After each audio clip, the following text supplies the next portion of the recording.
एक हंटर के तौर पर कांग जिन हुक ने कभी हेडलाइंस नहीं बनाई और न ही कभी नाम कमाया। एक मामूली डी रैंक का हंटर होने की वजह से वो बस बड़े गिल्ड से बचे हुए छोटे मोटे काम और बेकार सामान ही ले पाता था। उसने इस दुनिया की कड़वी सच्चाई को बहुत पहले ही समझ लिया था। ताकत ही सब कुछ तय करती है और बिना ताकत के हंटर भी कुछ ले जा सकते हैं। यही वजह थी कि जब उसके अपार्टमेंट से एक अजीब सी आवाज आई और जब वो देखने गया तो सामने का नजारा देखकर वो जम गया।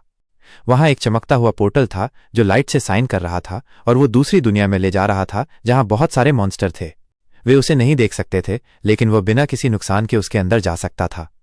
एक ऐसे आदमी के लिए जिसके पास खोने के लिए कुछ नहीं था, ये सिर्फ अजीब और डरावना नहीं था, ये अपने खुद के खास डंजन में अकेले लेवल अप करने का एक मौका था।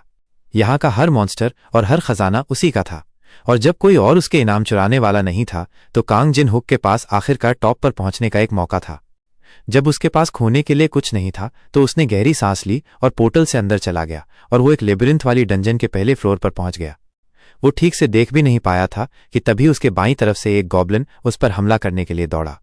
उसने किसी तरह अपने चेहरे पर डंडे के वार को टाल दिया और वापस अपने अटारी में भाग गया। गॉब्लिन हैरान होकर इधर उधर देखने लगा और हवा में वार करने लगा। ऐसा लगता था कि वे सच में पोर्टल को नहीं देख सकते थे, और इसका मतलब यह भी था कि वे उसकी तरफ नहीं आ सकते थे।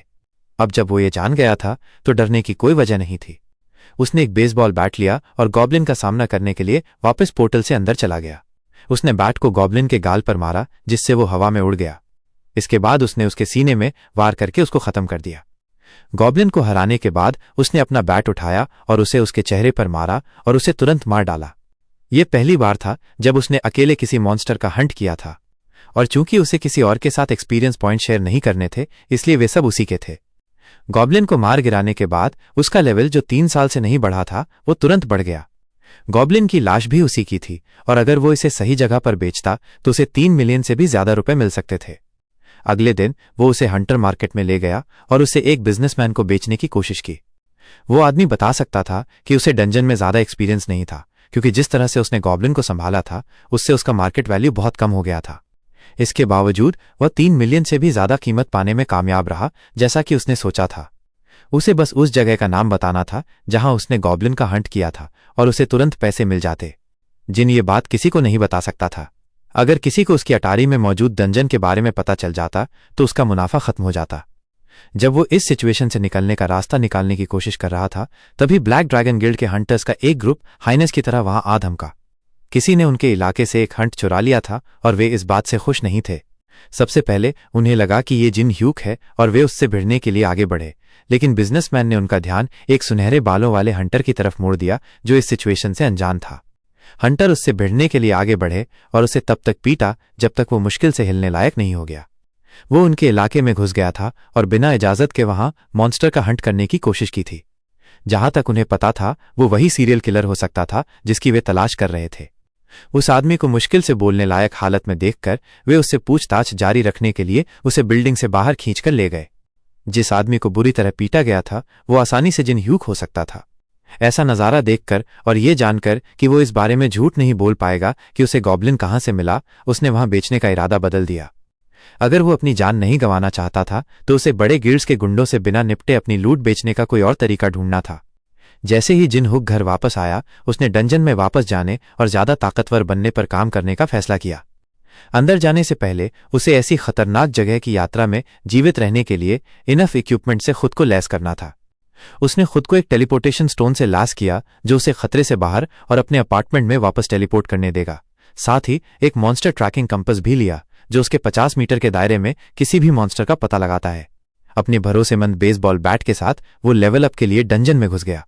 वो एक के बाद एक मॉन्स्टर को मारता गया और हर बार उसका एक लेवल बढ़ जाता। अपने नाम के मुताबिक गॉब्लिन लेबिरिंथ गॉब्लिन से भरी हुई थी। उसके जैसे कम लेवल वाले किसी व्यक्ति के लिए यह हंट का सही मैदान था जिसका इस्तेमाल वो और ज्यादा ताकतवर बनने के लिए कर सकता था। हंटिंग के एक लंबे दिन के बाद उसकी इन्वेंट्री की एबिलिटी लगभग पूरी भर चुकी थी। उसके पास सिर्फ एक और गॉब्लिन के लिए जगह थी, और चूंकि ये आखिरी था तो वो एक बड़ा गॉब्लिन पसंद करता जो ज्यादा पैसे लाता। कंपस ने एक गॉब्लिन को उसकी तरफ आते हुए दिखाया जो बिल्कुल सही समय था। उसे बस छिपना था और उसके देखने से पहले उस पर घात लगाकर हमला करना था। वो कोने के चारों ओर छिप गया और सही पल का इंतजार किया, और फिर उसने सीधे गॉब्लिन के चेहरे पर अपना बैट घुमाया। सिवाय इसके कि वो गॉब्लिन नहीं था, उसने अभी एक छोटे कद वाले नोटेबल आदमी को मारा था।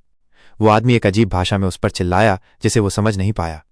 जिनहुक ने जल्दी से माफी मांगने के लिए सिर झुकाया, जिससे वो आदमी शांत हो गया। उसने एक बैग से 2 हार निकाले और एक जिनहुक को दिया। जैसे ही उसने उसे पहना, वो अचानक से समझ गया कि वो आदमी क्या कह रहा है, और उसे 2 बातें समझ आईं। सबसे पहले ये आदमी उस पर बहुत गुस्सा था, जो जिन था, क्योंकि उसने अभी उसके चेहरे पर बैट मारा था। और दूसरी बात, यह आदमी नहीं था, वो एक ड्वार्फ था, एक मैथिकल रेस जिसके बारे में उसने सिर्फ फैंटेसी नॉवल में सुना था। गुस्से में ड्वार्फ उस पर चिल्लाता रहा, जबकि वो उन सामानों को उठाने में मदद कर रहा था जो इधर उधर बिखरे हुए थे। उसने जो कुछ भी उठाया वो बहुत ही अच्छी क्वालिटी का लग रहा था, लेकिन उसे चिल्लाए जाने के दौरान उन्हें देखने का शायद ही कोई समय मिला हो। ड्वार्फ की नज़र उसके बैट पर पड़ी और उसने उसे उठा लिया। उसने जिनहुक से पूछा कि उसे वो कहाँ से मिला, जिससे जिन उलझन में पड़ गया। उसमें कुछ भी खास नहीं था, लेकिन ड्वार्फ जानने को क्यूरियस लग रहा था। ये सिर्फ एक साधारण एल्यूमिनियम बेसबॉल बैट था, लेकिन ड्वार्फ को लगा कि ये किसी बहुत प्रेशियस मेटल से बना है जिसका नाम ओरिकॉल्कम है। यह साधारण बैट ड्वार्फ के लिए इतना कीमती था कि उसे लगा कि कोई भी कीमत उसे खरीद नहीं सकती। उसने बैट के बदले में जिनहुक को अपने कुछ रेयर आइटम का बिजनेस करने की पेशकश की, और मना करने का कोई कारण न देखकर वो ड्वार्फ के पीछे पीछे उसकी वर्कशॉप में चला गया। ड्वार्फ बैट को अपनी वर्कशॉप में और अंदर ले गया, जबकि जिनहुक जगह के चारों ओर देखने लगा। उसने वर्कशॉप में रखी हथियारों पर नजर डाली और सोचा कि उसे कौन सा चुनना चाहिए, लेकिन ड्वार्फ जल्द ही अपने नए और बेहतर बेसबॉल बैट के साथ वापस आ गया। किसी वजह से वो एक चमकदार लाल रंग का चमक रहा था और थोड़ा सा चमक रहा था। जिनहुक सोचता है कि क्या ये सच में उसका बैट है, लेकिन ड्वार्फ पुष्टि करता है कि ये ओरिकॉल्कम की सिर्फ एक खासियत है। ये एक नरम और कमजोर धातु के रूप में शुरू होता है, लेकिन फिर आप इसे जितना ज्यादा इंचांट करते हैं, ये एक मजबूत और टिकाऊ सामग्री में बदल जाता है। वह शब्द उसकी नजर में आ गया। ऐसा लगता है कि ड्वार्फ ने किसी तरह उसके हथियार को इंचांट कर दिया था। एक इंचांट आइटम एक बहुत ही रेयर आइटम है, जो सिर्फ बहुत ही रेयर हाई लेवल के मॉन्स्टर जैसे ए ग्रेड और उससे ऊपर से मिलता है। नए बैट के साथ कुछ ही स्विंग का टेस्ट करने से पता चलता है कि यह पूरी तरह से अलग महसूस होता है जो उसे याद था। यह मानना लगभग इम्पॉसिबल है कि इसके जैसा कुछ भी आर्टिफिशियली बनाया जा सकता है। यह ड्वार्फ और साथ ही यह पूरी डंजन सच में वो किस्मत हो सकती थी जिसकी वो इतने समय से तलाश कर रहा था। वो एक स्टेटस मेनू में स्टेटस की जांच करता है। बैट अब एक मैथिकल बेसबॉल बैट है जिसमें एस ग्रेड की टिकाऊपन और ऑटोमेटिक रिट्रीवल है। उसका एक बार का नॉर्मल एल्यूमिनियम बैट एक रेयर और पौराणिक आइटम बन गया है। अगर वो आइटम बेच सकता तो वो एक बड़ा मुनाफा कमाता, लेकिन बैट पहले से ही उससे बंधा हुआ है, इसलिए वो इसे अब और बेच नहीं सकता। ड्वार्फ ने बैट में ऑटोमेटिक रिट्रीवल वाला मैजिक जोड़ दिया था, जिसका मतलब है कि उसके अलावा कोई और इसका इस्तेमाल नहीं कर पाएगा। आखिरकार वो इससे कोई पैसा नहीं कमा सकता, लेकिन ये फिर भी एक मिथिकल आइटम है। और फिर भी पैसे कमाने के और भी तरीके हैं। उसके पास गॉब्लिन की लाशों से भरी एक इन्वेंट्री है जिसे वह मुनाफे के लिए बेच सकता है। एकमात्र समस्या यह है कि गिल्ड से अनवांटेड ध्यान आकर्षित किए बिना उन्हें बेचने की कोई जगह नहीं है। एकमात्र दूसरा विकल्प हंटर इंडस्ट्री का ब्लैक मार्केट है। वे सवाल नहीं पूछते और वे लाशों से कुशलता से निपटते हैं। इसके अलावा उनसे संपर्क करना सच में आसान है। वे हमेशा कम लेवल के हंटर्स को बिजनेस कार्ड देते हैं जिन्हें पैसों की जरूरत होती है, जिसका मतलब है कि उसके पास पहले से ही इस्तेमाल करने के लिए बहुत सारे कार्ड हैं। वो घर चला जाता है और इन ब्लैक मार्केट में से एक का पता लगाने के लिए एक कार्ड का इस्तेमाल करता है। बिजनेस कार्ड इनक्रेडिबली शेडी लगता है, लेकिन अभी उसके पास कोई और विकल्प नहीं है। जब वो इस जगह के अस्तित्व के किसी भी संकेत की तलाश कर रहा था तो एक आदमी ने ऊपर से उसे बुलाया। उसका नाम डिप्टी चो ह्योंग है और वो जिनहुक को अपने बॉस से मिलने के लिए अपने ऑफिस में इनवाइट करता है। वो ली जूनचू से मिलता है, जो एक अकेला शार्क है जो फिलहाल एक अकेले एजेंट के रूप में छिपा हुआ है, जो ब्लैक मार्केट में मॉन्स्टर की लाशों का भी बिजनेस करता है। वे पेमेंट पर चर्चा करने से पहले लाशों का निरीक्षण करने के लिए कहते हैं और जिनहुक उन्हें दिखाने के लिए बाहर लाता है। दोनों जिनहुक द्वारा अपनी इन्वेंट्री से लाई गई लाशों की संख्या से चौंक जाते हैं। इस फैक्ट के बावजूद कि जिनहुक क्लियरली सिर्फ एक नौसिखिया है, वो 20 गॉब्लिन की लाशों को पाने में कामयाब रहा। वे सभी अनबिलीवेबल स्टेट में भी हैं। बेसबॉल बैट की चोटों से सिर टूट गए हैं, लेकिन इसके अलावा वे एकदम सही दिखते हैं। इतने सही कि डिप्टी चो ये नहीं छिपा पाता कि वो उन्हें पाकर कितना एक्साइटेड है। तीनों आदमी कीमतों पर बातचीत करते हैं, लेकिन ब्लैक मार्केट के मर्चेंट द्वारा बीच में ही रोक दिया जाता है, जो ये कहने के लिए दौड़ते हैं कि इलाके में एक मॉन्स्टर आ गया है। एक मॉन्स्टर की लाश से मॉन्स्टर को आकर्षित होने का एक रेयर मौका होता है, और ऐसा लगता है कि 20 ताज़ी गॉब्लिन लाशों को जमीन पर बिछाना मॉन्स्टर के लिए एक बीकन भेजने के लिए काफी था। इससे भी बदतर बात यह थी कि जो मॉन्स्टर आए थे वे 2 ऑर्क थे, जो इस समय जिनहुक के लीग से बहुत बाहर थे। इस दर पर खुद को बचाने के लिए वो केवल मॉन्स्टर की लाशों को ले सकता था और जितनी जल्दी हो सके भाग सकता था। हालांकि बहुत देर हो चुकी थी। पहला मॉन्स्टर उन तक पहुंच गया था और उन्हें फाड़ने के लिए तैयार दिख रहा था। चूंकि जिन ह्यूक वहां अकेला हंटर था, तो वो ही एकमात्र ऐसा व्यक्ति था जो उनसे लड़ने के लिए काफी मजबूत था। हालांकि इसका मतलब ये नहीं था कि वो उनसे लड़ सकता था और ऑर्क अपनी बैटल एक्स के साथ उस पर हमला करता है। वो पहले वार को टाल देता है, लेकिन दूसरा वार सीधे उसके सिर पर आता है। इतनी कम दूरी पर उसके लिए इससे बचना इम्पॉसिबल था। ऐसा लग रहा था कि ये उसके जीवन का अंत था और वो बुरी तरह से मरने वाला था। तभी उसका नया एन्चांटेड बैट उसकी इन्वेंट्री से खुद ही निकल आता है और हमला होने से ठीक पहले उसे रोक देता है। ये रोक इतनी मजबूत थी कि इसने ऑर्क को 1 सेकंड के लिए वापस भेज दिया। ये उसके इस नए बैट का एक और मैजिक लगता है, जो मौजूदगी का पता लगाने का इफेक्ट है। अगर उसके इस नए बैट के साथ ऐसा था तो शायद उसके पास मौका हो सकता है। ऑर्क फिर से हमला करता है, लेकिन जिन हुक इस बार और भी ज्यादा आत्मविश्वासी और तैयार है। वो बैट को पकड़ता है और सीधे ऑर्क के घुटने पर निशाना लगाता है, जिससे वो संतुलन खो देता है। फिर मॉन्स्टर के विचलित होने पर वो उसके चेहरे पर एक और हमला करता है, उसकी गर्दन को तोड़ देता है और उसे तुरंत मार देता है। सिर्फ एक ऑर्क को मारने से उसका लेवल 24 से 36 तक एक ही झटके में बढ़ गया। उसके पास जश्न मनाने का कोई समय नहीं है, क्योंकि दूसरा ऑर्क उन्हें ढूंढ लेता है और उस पर हमला करता है। हालांकि इस बार वह तैयार है। वो हमले को टालता है, फिर उसके पीछे दौड़ता है और ऑर्क की पीठ पर अपना बैट मारता है, इससे पहले कि वो फिर से पोजीशन लेता और उसके सिर पर सीधा एक आखिरी हमला करता, उसे भी तुरंत मार देता। इसके साथ वो कुछ ही सेकंड में 2 ऑर्क्स को आसानी से मारने में कामयाब रहा। ये दिखाता है कि ये एन्चांटेड वेपन सच में कितना पावरफुल है। अब जब हंगामा खत्म हो गया है, तो वो सेल्फ सेटिस्फैक्शन से पुरुषों से बातचीत फिर से शुरू करने और 2 मरे हुए ऑर्क्स की लाशों को उनके सौदे में जोड़ने के लिए कहता है। उस दिन जिन हुक अपने कंधे पर एक बोझ लेकर घर गया। जैसे तैसे उसने उन लोगों को बाजार भाव से 15% ज्यादा पैसे देने के लिए मना लिया था। उसके बैंक अकाउंट में इतनी बड़ी रकम देखकर उसे लगभग एक सपना जैसा महसूस हो रहा था। अब जब उसने उन गोब्लिन की लाशों का आखिरकार निपटारा कर दिया था, तो उसे बस हंटिंग पर ध्यान देना था। क्योंकि उसने ब्लैक मार्केट डीलर और उसके साथियों को बचाया था, उन्होंने उसके साथ व्यापार जारी रखने का फैसला किया, जिसका मतलब था कि अब उसे लाशें बेचने की चिंता नहीं करनी पड़ेगी। ऐसा इसलिए हुआ क्योंकि शायद डीलर को यह एहसास हो गया था कि जिन हुक सिर्फ एक लो लेवल का चोर नहीं है जो चुराई हुई लाशें बेच रहा है। वो वास्तव में एक हाई लेवल का हंटर है जो 2 ऑर्क्स को भी आसानी से हरा सकता है। लेकिन उसके मैजिकल बैट और नई मिली ताकत के बावजूद उसके मौजूदा इक्विपमेंट उसे हाई ग्रेड के मॉन्स्टर का हंट करने में मदद नहीं कर सकते थे। इसलिए उसे अपग्रेड करने के लिए केवल एक ही विकल्प बचा था, और अगर वो सही तरीके से खेले तो उसे कुछ इक्विपमेंट फ्री में भी मिल सकते थे। अगले दिन वो ड्वार्फ के लिए एक क्रेट भरकर बियर के कैन और शराब खरीद कर लाया। चूंकि ड्वार्फ को एल्यूमिनियम बहुत पसंद था, इसलिए ये उसके लिए सोने की खदान जैसा था। ड्वार्फ को यकीन नहीं हो रहा था कि क्रेट में सब कुछ ओरिकम से भरा हुआ था। उसने बियर चखी, लेकिन तुरंत थूक दी। स्वाद बहुत खराब था। उसे एक और चिल्लाने वाली लड़ाई से शांत करने के लिए जिन हुक ने उसे कुछ सोजू दिया। यह अलग था और इसका स्वाद ड्वार्फ को फिलहाल संतुष्ट करने के लिए काफी था। लेकिन यह इनफ नहीं था। उसे वो किक देने के लिए कुछ और भी हो सकता था जिसकी वो तलाश कर रहा था। चूंकि मौका सामने आया था, ड्वार्फ ने जिन हुक से एक डिमांड किया। उसे उसके लिए कुछ क्वारी से निकालने की जरूरत थी। वो जिन हुक को मिथिल ओर निकालने के लिए एक खोज पर भेजता है। लेकिन ओर का शराब से क्या लेना देना है। खैर, जिन हुक को कुछ फ्री गियर चाहिए था, इसलिए उसके पास इसे पाने के लिए क्या करना है, इसका कोई विकल्प नहीं था। अगर ये गियर पाने का सबसे अच्छा तरीका था तो ऐसा ही सही।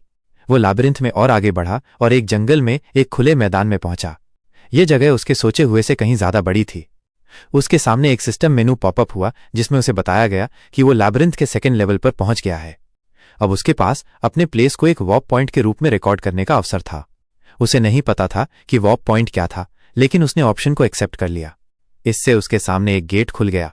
ये पोर्टल उसे 1st और 2nd फ्लोर के बीच आसानी से ट्रैवल करने की परमिशन देता था, बिल्कुल एक वीडियो गेम की तरह। इस सेटअप के साथ वो मिथिल ओर को ढूंढने के लिए लाबिरिंथ में और गहराई तक चला गया, जिसे उसे लाने के लिए भेजा गया था।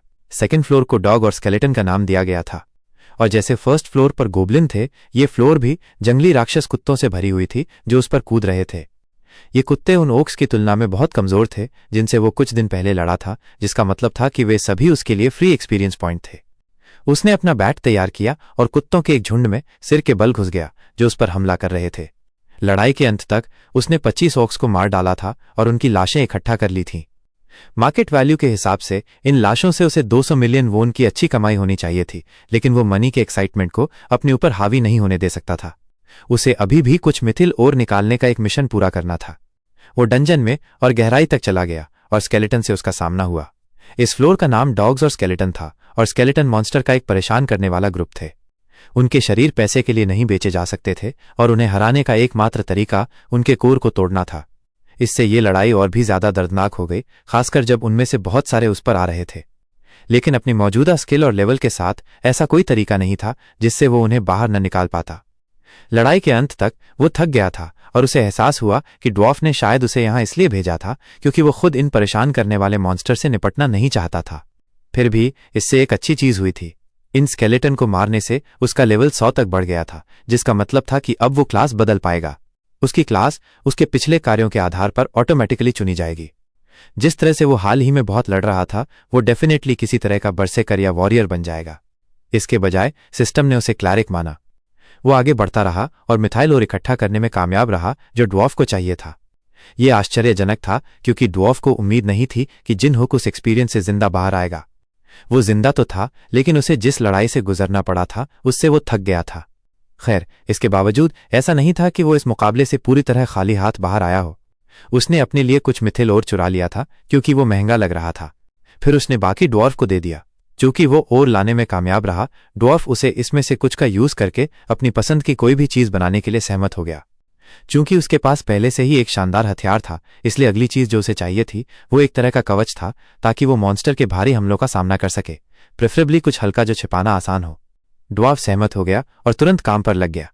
इस प्रोसेस में जिनहुक जितना इंतजार कर सकता था उससे कहीं ज्यादा समय लगा, इसलिए वो कुछ घंटों के लिए झपकी लेने के लिए घर वापस चला गया। वो आधे घंटे बाद जागा और ड्वार्फ की प्रोग्रेस की जांच करने के लिए वर्कशॉप में वापस चला गया। तब तक उसने कवच बना लिया था और वो उससे संतुष्ट लग रहा था। यह मिथिल चेन मेल कवच था जो उसकी शर्ट और हुडी के नीचे आसानी से फिट हो जाना चाहिए था। उसने इसे पहना और बिना किसी चेतावनी के ड्वार्फ ने एक हैमर से उसकी छाती पर हमला कर दिया। किसी चीज को समझाने का इससे बेहतर कोई तरीका नहीं है। आखिर वो असॉल्ट नॉर्मली उसकी पसलियों को कम से कम तोड़ देता, लेकिन कवच की बदौलत उसे शायद ही कुछ महसूस हुआ। इतने मजबूत कवच के साथ साथ उसके मिथिकल बेसबॉल बैट के साथ उसकी कॉम्बैट कैपेबिलिटी बहुत बढ़ गई थी। इस ड्वार्फ से मिलना डेफिनेटली वो किस्मत थी जिसकी उसे अपनी जिंदगी बदलने के लिए जरूरत थी। उसने केवल इतना ही तैयार नहीं किया था। इसके बाद ड्वार्फ उसे देने के लिए एक बड़ा बैरल लाता है। ये वही सोजू था जिसे वो पहले लाया था। जिनहुक अपने अपार्टमेंट में वापस जाता है और उसे खुद आजमा कर देखता है। ड्वार्फ सही था। सोजू को सिर्फ एक मिथाइल ओर से बने बैरल में रखने से सोजू पूरी तरह से एक अलग पेय में बदल गया था। कुछ इतना वंडरफुल होने से उसे एक शानदार विचार आया। वो फिर से ब्लैक मार्केट डीलर को फोन करता है और उसे एक और डील का वादा करता है। इस बार वो कोबाल्ट लाशें और बढ़िया क्वालिटी की शराब बेच रहा है। शहर के एक दूसरे हिस्से में टाइटन गिल्ड ने अभी अभी कुछ नए खुले गेटों पर अपना ट्रेनिंग पूरा किया था। उन्हें हो जाना चाहिए था, लेकिन अचानक से द लिजर्ड मैन की एक नई वेव गेट से अंदर आ गई। ऐसा लगता था कि ये एक अनोमली गेट था और उन्होंने अभी अभी जितने दुश्मनों को हराया था उनसे 3 गुना ज्यादा बाहर निकल रहे थे। गिल्ड के मेंबर्स में से एक ने दूसरे गिल्ड से मदद के लिए बुलाने का सुझाव दिया, लेकिन डोएन में डिप्टी गिल्ड मास्टर दूसरे को मदद के लिए बुलाकर अपने गौरव को जाने नहीं दे सकता। वो अपने सबॉर्डिनेट से अपनी जगह पर डटे रहने और लड़ने का आग्रह करता है। दूसरी ओर जिनहुक को इतनी मुश्किल नहीं हो रही थी। उसने अभी अभी ऑफिशियली तौर पर अपनी क्लास को एक क्लेरिक के रूप में रजिस्टर करवाया था और उसके ऊपर उसे डी रैंक से सी रैंक में प्रमोट किया गया था। क्लेरिक हिलर्स की एक रेयर क्लास है और ये अच्छी तरह से अनोन है कि टॉप गिल्ड आमतौर पर उनकी तलाश करते हैं। इसका मतलब है कि अब उसे किसी गिल्ड द्वारा भर्ती किया जा सकता है। अचानक एक खून से लथपथ और बुरी तरह से पीटा हुआ हंटर एक क्लेरिक की तलाश में दरवाजे से अंदर आता है। जिनहुक अपना हाथ उठाता है और एक क्लेरिक के रूप में स्वेच्छा से आगे आता है और वो आदमी उसे उस जगह पर वापस ले जाता है जहां टाइटन गिल्ड के मेंबर लिजर्ड मेन की भीड़ को संभाल रहे हैं। उसे पीछे की लाइन में खड़े होने और दूसरे क्लैरिक्स के साथ ज्यादा से ज्यादा लोगों को ठीक करने के लिए कहा जाता है। वो दूसरे तरीकों से मदद करना चाहता है, लेकिन गिल्ड मेंबर उसे आश्वासन देता है कि उसे बस पीछे खड़े होकर उन्हें ठीक करना है।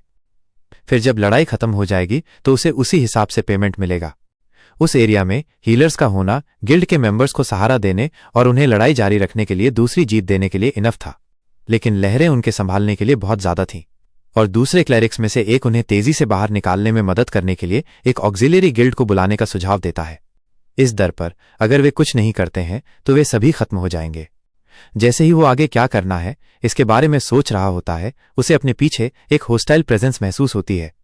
उसके बैट ने अभी अभी उसे एक लिजर्ड मेन के घातक हमले से बचाया था। यह किसी तरह सभी हंटर से आगे निकल गया था और उससे शुरू होकर हीलर्स को बाहर निकालने की कोशिश कर रहा था। इसका मतलब था कि उनकी प्रोटेक्ट की पिछली लाइन टूट गई थी। पीछे की लाइन में सिर्फ क्लैरिक्स थे। अगर ये मॉन्स्टर उनसे आगे निकल जाते तो वे एक पल में गिल्ड के मेंबर्स को खत्म कर देते। कोई और ऑप्शन न होने पर जिन हुक अपने बैट को पकड़ता है और उस लिजर्ड मेन पर वार करता है जिसने उस पर हमला किया था, उसे एक ही हमले से उड़ा देता है। वो दूसरे क्लैरिक्स को बताता है कि एक वायलेशन हुआ है और वो अकेला ही है जो उन्हें रोक पाएगा। वे एक हाइड टेक्निक की बदौलत उनके इतने पीछे तक पहुंच गए थे और अब वे पीछे से उन पर घात लगाने की कोशिश कर रहे थे। जिन हुक क्लैरिक्स को इंस्ट्रक्शन देता है कि वे फिलहाल हीलिंग पर ध्यान दे और द लिजर्ड मेन को उस पर छोड़ दे। ये मुश्किल होगा, लेकिन वो अकेला था जो उन्हें रोक सकता था। दूसरे क्लैरिक्स उसकी चिंता कर रहे थे क्योंकि उन्हें लगता था कि वो उनकी तरह ही एक नॉर्मल हीलर है। दूसरी ओर जिन हुक उनका सामना करने के लिए दौड़ता है, उन्हें बताता है कि वे उसकी चिंता न करें। अगर वो अपनी एबिलिटी में कम से कम थोड़ा भी आत्मविश्वास नहीं रखता तो वो इस तरह की बातें नहीं कहता। बेशक भले ही उसने ये सब कहा था, फिर भी वो पूरी चीज को लेकर घबराया हुआ था। लेकिन अंत में वो वास्तव में फ्रेंच्ड मॉन्स्टर के खिलाफ अपनी जगह बनाए रखने में कामयाब रहा। उनमें से एक उसकी लापरवाही के कारण उससे आगे निकल जाता है और सीधे दूसरे क्लेरिक्स में से एक की ओर बढ़ता है। जिन हुक उसका पीछा करता है, फिर जमीन से छलांग लगाता है और एक क्लैरिक पर हमला करने से ठीक समय पर उसे रोकने में कामयाब हो जाता है। उसके जल्दबाजी में किए गए हमले से वो पीछे से एक बार के लिए खुला रह जाता है, लेकिन ड्वार्फ के चेन आर्मर की बदौलत ये उस पर शायद ही कोई असर डालता है। मॉन्स्टर हैरान हो जाता है कि उनका हमला काम नहीं किया और जिन हुक उस मौके का फायदा उठाकर उसके चेहरे पर बैट से पलटवार करता है। किसी तरह वो वास्तव में खुद ही उन्हें रोक रहा था। उसकी बदौलत वे किसी भी छिपे हुए हमले की चिंता किए बिना हीलिंग पर कंसंट्रेट कर सकते थे। लेकिन यही एकमात्र चीज नहीं थी जो उनके पक्ष में थी। जैसे ही एक नया लड़ाका लड़ाई में एंटर करता है, लिजर्ड मेन जम जाते हैं। अचानक एक मजबूत आदमी अंदर आता है और एक ही वार से एक मॉन्स्टर को खत्म कर देता है। ये नया आया हुआ सेइयो सांगहो टाइटन गिल्ड का गिल्ड मास्टर है। वो जिन हुक को पहचानता है और पूछता है कि क्या वही था जिसने उस एरिया के सभी मॉन्स्टर को खत्म किया था। सी रैंक हंटर मानता है कि वही वो था जिसने मॉन्स्टर को खत्म किया था, लेकिन वो इस नए पावरफुल आदमी के बारे में ज्यादा कंफ्यूज था। क्लैरिक्स हैरान है कि वो एस रैंक हंटर सांगहो को नहीं जानता। वो इतना पावरफुल है कि उसके वहां होने की बदौलत ऐसा लग रहा था कि लड़ाई अब खत्म होने वाली है। बिना समय गंवाए वो लड़ाई में अपने सबॉर्डिनेट से जुड़ने के लिए दौड़ता है, लेकिन इससे पहले कि वो जिन हुक को उसकी मदद के लिए बाद में ठीक से रिवॉर्ड करने का वादा करता है। बस एक नजर में जिन हुक सहित किसी को भी ये स्पष्ट था कि एस रैंक हंटर्स अपनी एक पूरी लीग में थे। जब वो आसपास होता है तो वो लड़ाई में असली मॉन्स्टर बन जाता है। वो लड़ाई के बीच में उतरता है और उसकी अपीयरेंस तुरंत सभी की आत्माओं को हल्का कर देती है। एंडोइन को छोड़कर सभी जो नाराज लगते हैं कि गिल्ड मास्टर आ गया। एक साथी गिल्ड मेंबर के समर्थन में आने में कुछ भी गलत नहीं था, लेकिन एंडोइन का गौरव उसे स्वीकार नहीं करने देगा। सांगहो तुरंत सिचुएशन का चार्ज लेता है। वो लड़ रहे हंटर को ऑर्डर देता है और तुरंत अपने आसपास के सभी लोगों का ध्यान आकर्षित करता है। ऐसा करने के बाद वो गिल्ड के मेंबर के एरिया को साफ करने का इंतजार नहीं करता है और जमीन पर एक पावरफुल अटैक करता है जो एक सदमे की लहर पैदा करता है जो सभी लिजर्ड मेन को उड़ा देता है। उसका एक ही वार बहुतों को एक ही झटके में बाहर निकालने के लिए काफी था। कुछ ही मिनटों में सांगहो की मदद से सभी मॉन्स्टर को आसानी से बाहर निकाल दिया जाता है। अब जब वो निश्चित था कि उसके गिल्ड के मेंबर सुरक्षित हैं, तो वो एंडोइन को उसकी जैकेट से पकड़कर उसे डांटने के लिए कहता है। जब उसने मॉन्स्टर का अकेले सामना करके अपनी जिंदगी और अपने सबॉर्डिनेट की जिंदगी को जोखिम में डालने का फैसला किया, तो वो क्या सोच रहा था। वो दावा करता है कि वो सिर्फ गिल्ड की प्रेस्टीज की रक्षा करना चाहता था, लेकिन सांगहो जानता है कि सच्चाई ये है कि एंडी सिर्फ अपने गौरव की रक्षा करना चाहता था। दोनों की एक छोटी सी नजर लड़ाई होती है, जब तक कि गिल्ड के मेंबर में से एक उसे याद नहीं दिलाता कि उसे उन क्लैरिक्स को बर्खास्त करना होगा जिन्होंने ऑन द स्पॉट को साफ करने में मदद की। गिल्ड मास्टर खुद को शांत करते हैं और पर्सनली हंटर को एड्रेस करने और थैंक्स कहने के लिए लिए जाते हैं, खासकर जिन ह्यूक को, जो मेन रीजन है कि आज इतने सारे लोग जिंदा बच गए।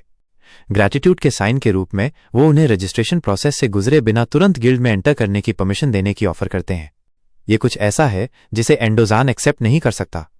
वो जल्दी से आता है और जिन ह्यूक को एक ऑर्डिनरी डी रैंक बताकर नीचा दिखाता है जिसे सिर्फ लक का साथ मिला। दूसरी ओर सांगो उसे याद दिलाने में कोई हेजिटेशन नहीं करता कि इस ऑर्डिनरी ईस्ट डी रैंक ने इतने सारे लाइफ बचाए हैं जो अगर उसकी जिद नहीं होती तो खो गए होते। फिर वो एंडोजान को जिन ह्यूक से माफी मांगने के लिए मजबूर करता है, जो पहले से ही सब गिल्ड मास्टर के गौरव के लिए एक बड़ा झटका है। इतना होने पर भी जिन ह्यूक रिस्पेक्टफुली ऑफर को डिक्लाइन कर देता है। वो किसी ऐसे गिल्ड का हिस्सा नहीं बनना चाहता जो एंडोजान जैसे लोगों को किसी भी तरह का राइट्स रखने देता हो।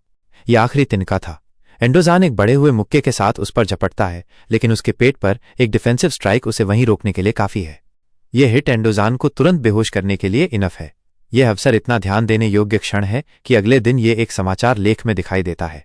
टाइटन गिल्ड के हाई रैंकिंग ऑफिशियल एंडोजान के साथ जो हुआ उसे सहन नहीं कर सकते।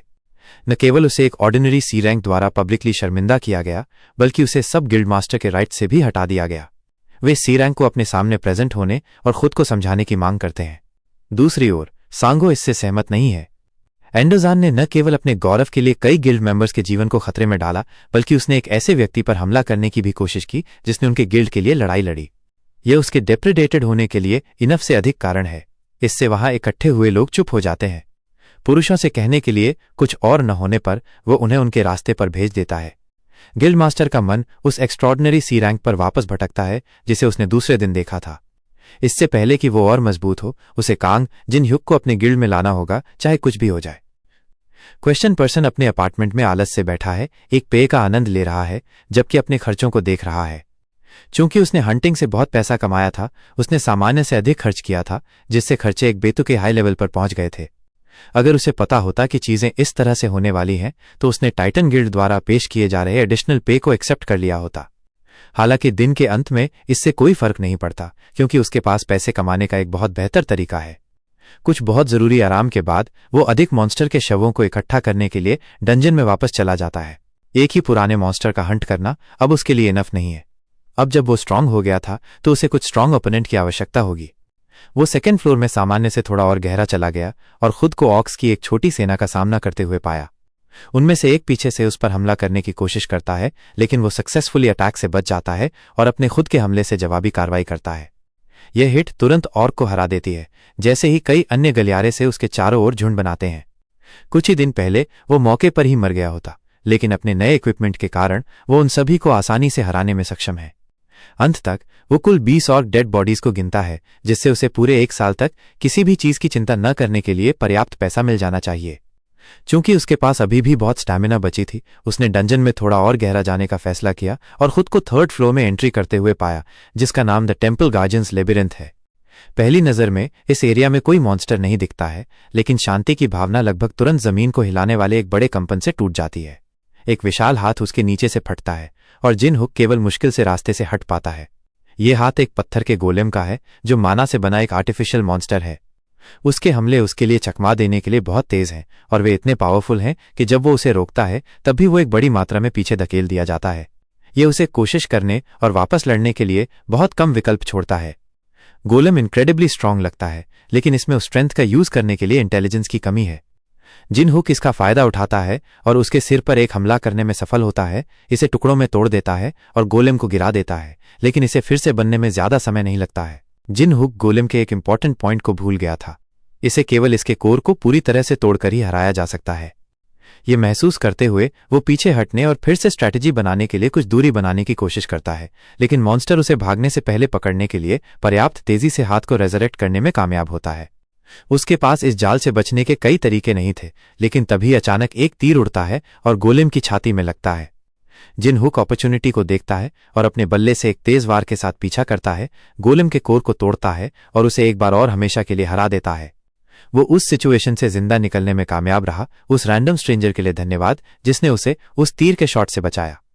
वो अपने सेवियर को धन्यवाद देने के लिए मुड़ता है, लेकिन जब वो डुऑफ को देखने के बजाय जिसकी उसे उम्मीद थी, वो एक सुंदर दिखने वाली महिला को कुछ अजीब दिखने वाले कानों के साथ देखता है, तो वो चौंक जाता है। उन कानों का मतलब है कि वो वास्तव में एक एल्फ है। वो अपना सिर झुकाता है और उसे बचाने के लिए थैंक्स कहता है, लेकिन जब उसका सिर नीचे होता है तो एल्फ को उसकी ओर भागते हुए नहीं देखता है। उसे देखने के लिए केवल 1 सेकंड मिलता है, इससे पहले कि वो उसे कॉलर से पकड़ लेती है और पूछताछ के लिए उसे करीब खींचती है। उसने उसे इस डंजन में पहले कभी नहीं देखा। वो क्यूरियस है कि वो कौन है और कहां से आया है। एल्फ क्लियरली जिन हुक की दुनिया से नहीं है। वो नहीं जानती कि वो कहां से है और उसका पहनावा उसे अपरिचित लगता है। वो उस पर सवालों की बौछार करती है, जबकि वो उसकी पकड़ से खुद को फ्री करने के लिए स्ट्रगल करता है। जब वो ये मेंशन करता है कि उसने आज डंजन में एंट्री किया, तो वो फाइनली उसे जाने देती है। इसका मतलब है कि वो जानता है कि डंजन का एंट्रेंस कहां है।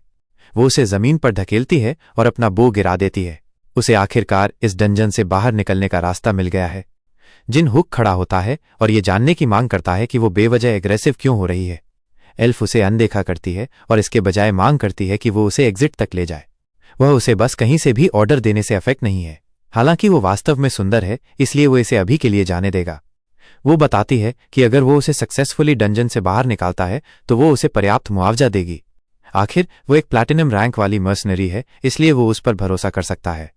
उसका नाम लूसिया है और वो एक हाफ एल्फ है जो खुद को काफी फेमस होने पर गर्व करती है।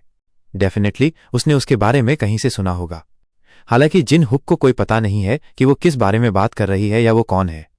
वो दोहराती है कि वो एक प्लैटिनम रैंक वाली मर्सनरी है और उसे अपना बैज दिखाती है, लेकिन उसने अभी भी इनमें से किसी भी चीज को पहले कभी नहीं देखा या सुना है।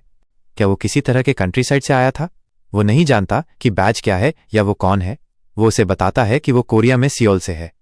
अब उसकी बारी कंफ्यूज होने की है और उसे एहसास होता है कि मैड मैजिशियन वास्तव में अपने डायमेंशनल हॉपिंग मैजिक में सफल हो सकता है। वह उसे अपने डाउट के बारे में बताती है। सिंपल वर्ड्स में उसके डायमेंशन से एक मैजिशियन ने इस डंजन पर एक मैजिक डाला जिसने इसे उसके डायमेंशन में कूदने का कारण बना दिया। ऐसा कुछ भी पॉसिबल नहीं लगता है, लेकिन ऐसा लगता है कि वास्तव में यही हुआ है। हालांकि चूंकि यह एक डायमेंशनल बदलाव था, इसका मतलब है कि मैजिक को उलटना उसे अपनी दुनिया में लौटने की परमिशन देगा। जिन हुक को लगा था कि कुछ अजीब है, लेकिन यह पता चला है कि यह डंजन इस दुनिया से भी नहीं है। अगर ये जगह अपने ओरिजिनल लोकेशन पर वापस आती है तो ये उसके लिए एक बड़ी समस्या हो सकती है। वो उससे पूछता है कि क्या वो अभी डंजन को वापस भेजने की योजना बना रही है, लेकिन वो ऐसा नहीं कर सकती। यहां मैजिक को उलटना बहुत मुश्किल होगा, लेकिन एक पॉसिबल लोकेशन है जो असिस्टेंट होगा। ये इस डेस्टिनेशन पर एक छिपा हुआ कमरा है जिसे उसने बहुत पहले एक एग्जिट की तलाश करते समय पाया था। वो वहां पहुंचने में उसकी मदद मांगती है और वहां पहुंचने में उसकी मदद के लिए उसे अवॉर्ड करने का वादा करती है। शर्तें बहुत खराब नहीं लगती हैं, इसलिए वो उसे छिपे हुए कमरे तक पहुंचने में मदद करने के लिए सहमत हो जाता है। वे वहां जाते हैं और रास्ते में कुछ ऑक्स से लड़ते हैं। जिन हुक देखता है कि वो जितनी उसने सोची थी उससे कहीं ज्यादा स्ट्रांग है। जो तीर उसने पहले दागा था वो भी कोई मजाक नहीं था। उससे यहां लड़ना उसके लिए एक नुकसान होगा। उसका सबसे सेफ बेट उसके साथ कोलैबोरेशन करना और सिचुएशन का असेसमेंट करना जारी रखना होगा। थोड़ा और चलने के बाद वे एक सेफ प्लेस पर आराम करने का फैसला करते हैं। जिन हुक ने इमरजेंसी के लिए अपनी जेब में कुछ चॉकलेट पैक किए थे और वो उसे खाने के लिए एक देता है। वो इसे तुरंत पसंद करती है और अधिक की मांग करती है और अपनी पूरी सप्लाई खाने के बाद वो और भी अधिक मांगती है। वो अनफॉर्चुनेटली आखिरी था और वो एक्सेप्ट करती है और ट्रैवल जारी रखने के लिए इनफ सेटिस्फाइड लगती है। आखिरकार वे एक बड़े कमरे में पहुंचते हैं जिसमें डंजन का बॉस होता है। लूसिया का मानना है कि उस कमरे में मैजिशियन का मैजिक होने की पॉसिबिलिटी है। जांच करने के लिए उन्हें बॉस को नीचे ले जाने और कमरे को खाली करने की आवश्यकता होगी। वो उसे बताती है कि उसे ज्यादा कुछ करने की जरूरत नहीं है, उसे बस उसे खत्म करने में मदद करनी है। एक बार जब वो इसे नीचे ले आती है, वे दरवाजा खोलते हैं और मॉन्स्टर तुरंत एक गुस्से भरी दहाड़ निकालता है इससे पहले कि वो हमला करे। लूसिया एक एरो चार्ज करती है और सीधे बॉस की छाती पर निशाना साधती है। वो जिन हुक से उसे ध्यान से देखने के लिए कहती है। फिर वो अपने हमले के इफेक्ट को बढ़ाने के लिए ऑरा नामक एक टेक्निक का यूज करती है। वो एरो चलाती है और ये सीधे बॉस पर लगता है, जिससे ये तुरंत अपनी पीठ पर गिर जाता है। उसके हमलों में से एक इसे नीचे लाने के लिए इनफ था, भले ही आर्मर मॉन्स्टर कितना भी बड़ा था। ये वो टेक्निक है जिसे वो उसे सिखाने जा रही है, लेकिन सबसे पहले उसे मॉन्स्टर को फिर से उठने से पहले खत्म करना होगा। गोलेम की तरह ही उसे इसे बाहर निकालने के लिए कोर को निशाना बनाना होगा। वो गिरे हुए क्रिएचर की छाती पर कूदता है और अपने बल्ले को वहीं मारता है जहां उसे लगता है कि कोर होना चाहिए। एक हिट इसे नीचे लाने के लिए इनफ नहीं लगती है, हालांकि और एक बड़ी मुट्ठी किनारे से उस पर झपटती है। वो अपने क्लर्क स्किल होली शील्ड के साथ इसे मुश्किल से रोकता है। फिर वो अपनी स्पीड का यूज खुद को वापस उसकी छाती पर धकेलने के लिए करता है। अगर एक हिट इसे नीचे लाने के लिए इनफ नहीं है तो वो बस तब तक मारता रहेगा जब तक वो हिलना बंद नहीं कर देता। आखिरकार वह कोर को खोल देता है और क्रिएचर आखिरकार हार जाता है। वो फिर से लेवल बढ़ाता है, इस पॉइंट पर लगभग 200 तक पहुंच रहा है। अब जब क्रिएचर हार गया है तो वो लूसिया के पास लौटता है और उससे उसे ऑरा का यूज करना सिखाने के लिए कहता है, लेकिन उसने पहले ही ऑरा का यूज कर लिया है। उसकी होली शील्ड स्किल ने उसकी होली क्लर्क पावर को ऑरा में बदल दिया। उसके लिए यह सिर्फ एक क्लास स्किल था, लेकिन वो नहीं जानती कि वो क्या है। इसके अलावा अगर वो इस तरह के स्किल का यूज कर सकता है तो ऐसा लगता है कि वो जितनी उसने सोची थी उससे कहीं ज्यादा तेजी से ऑरा का यूज करना सीख पाएगा। चूंकि उसमें इसे अच्छी तरह से चलाने की एबिलिटी है, इसका मतलब है कि वो तुरंत ऑरा के साथ अपने हमलों को बढ़ाना शुरू करने में सक्षम हो सकता है। लेकिन सबसे पहले एक शर्त है, वो उसे उसके लिए और चॉकलेट लाने के लिए वापस भेजती है। शहर में वापस सांघो अपनी सेक्रेटरी ली हेना के साथ चलता है और एक नई एनॉमली पर चर्चा करता है जो गंगनम स्टेशन के पास दिखाई दी। इसका पता कल चला था, जिसका मतलब है कि उनके पास वहां एक पावरफुल मॉन्स्टर के रिवील्ड होने से पहले तैयारी करने के लिए लगभग 5 दिन है। कोई फर्क नहीं पड़ता कि सांघो इसे कैसे पिक्चर करता है, उसके गिल्ड के लिए अकेले इसका सामना करने का कोई तरीका नहीं है। हालांकि अदर सभी मेजर गिल्ड को फॉरेन कंट्री में भेज दिया गया है, जिसका मतलब है कि टाइटन गिल्ड कोरिया में लड़ने के लिए एकमात्र बचा हुआ है।